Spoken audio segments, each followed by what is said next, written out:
पहिली उचल मिळावी, त्याचबरोबर गाईच्या दुधाला 50 रुपये, म्हशीच्या दुधाला 80 रुपये दर मिळावा म्हणून आणि संपूर्ण शेतकऱ्याची कर्जमाफी व्हावी यासाठी गेल्या 4 दिवसापासून समाधानदादा फाटे व त्यांचे सर्व सहकारी उपोषणाला बसलेत. शेतकरी भावांनो, मी काही जास्त बोलणार नाही, पण आपण तिथली परिस्थिती जर पाहिली तर समाधान पाट्याची परिस्थिती एकदम बिकट झालेली आहे. समाधान पाट्याला रात्री डॉक्टरांची टीम असेल, त्या ठिकाणी पोलीस सगळे होते, त्यांना रात्री उपचार घ्यावा म्हणून सर्वांनी विनंती केली. त्यांची शुगर एकदम शुगर लेवल खाली आलेली आहे. त्यांना कधी स्ट्रोक येऊ शकतो किंवा अटॅक येऊ शकतो म्हणून रात्रभर तिथं अँब्युलन्स आहे, अँब्युलन्स रात्रभर डॉक्टरांची टीम आहे.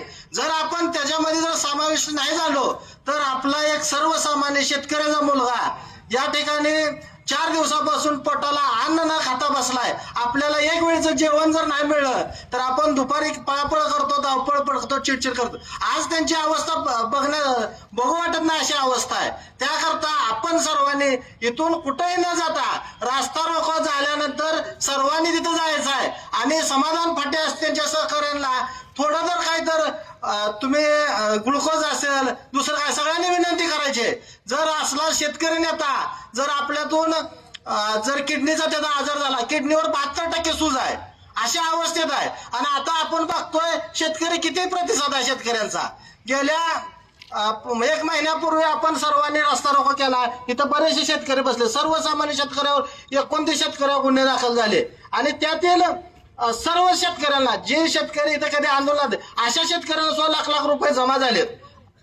आणि असे शेतकरी जर ज्या वेळेस फायदा मिळतो त्यावेळेस पुढच्या कडेला आणि आंदोलन करायचं म्हणलं तर इथे यायचं नाही. मी एवढंच आवाहन करतो की प्रत्येक माणसानं, प्रत्येक घरातला एक माणूस जोपर्यंत उसाला दर मिळत नाही तोपर्यंत इथून हल्ला नाही पाहिजे. प्रत्येकानं इथं थांबलं पाहिजे. एखाद्या वेळेस इथलं प्रशासन समाधान फाट्याला उचलून नेऊ सुद्धा शकतो, कारण त्यांची परिस्थिती त्या पद्धतीने झालेली आहे. त्यांच्यावर सुद्धा जबाबदारी आहे. त्याकरता मी सर्वांना आवाहन करतो आणि सर्व कारखानदार आणि प्रशासनालाही विनंती करतो आणि त्यांना इशाराही सांगतो, जर आज जर निर्णय नाही निघाला तर इथून पुढच्या काळात संघर्ष अटळ राहील. आणि संघर्ष काय असतो या चौकानं तुम्हाला पहिले वेळोवेळी दाखवलेला आहे. इथून पुढचा संघर्ष जर टाळायचा असेल तर आपण आज कोणत्याही पद्धतीत निर्णय घ्यावा, एवढीच मी सर्व शेतकऱ्याच्या वतीने विनंती व इशारा देतो आणि इथंच थांबतो.